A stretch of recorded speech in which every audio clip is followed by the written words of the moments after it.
اندیشه آن نعمت کن که الله به تو داده است و می بینی که این نعمت از بالا و چار سوی تو فراگیر است، خیلی به حساب و به شمار است.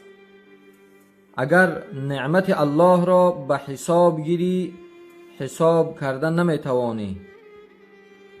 صحتی در بدن و آرامیش و خوراک و پوشاک و نوشاکی ها، آب و هوای پاک دنیای توست و تو ارزش این نعمت های الله را نمی توانی که کاملا درک کنی.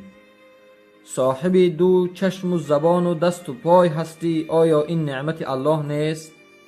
آیا این معجزه نیست که با دو پایت راه می گردی؟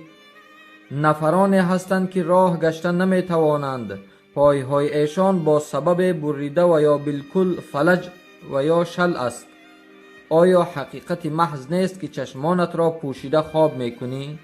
تن و بدنت آرامش می گیرد، اما آدمان هستند که درد و الم از چشم ایشان خواب را ربوده است. شکمت از طعام با لذت سیر است و با نوشابه و لذیذترین نوشاکی ها تشنگی خیش را می شکنی، ولی نفرانی هستند که شکمشان از خوراک سیر، اما جگری تشنه اشان از نوشیدن آب کامیاب نمی شود. اندیشه کن که گوشهای شنوایت کر نیستند، اندیشه کن که چشمهای بینایت کور نیستند، اندیشه کن که زبان گویایت گنگلال نیست، پوستی بدنت از بیماری های حذر کننده دور است، عقل رسای تو را الله از دیوانگی نگاه داشته است. آیا این نعمت بزرگ الله نیست؟ آیا می خواهی که چشمهای بینایت را به امثال کوه طلایی بفروشی؟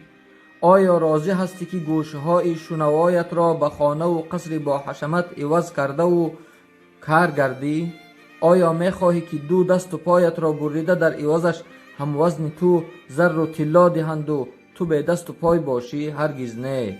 البته تو در نعمت فراوان بودن می خواهی، لیکن لذت این عافیت و سلامتی را نمی دانی و شکر این نعمتها را پاس نمی داری.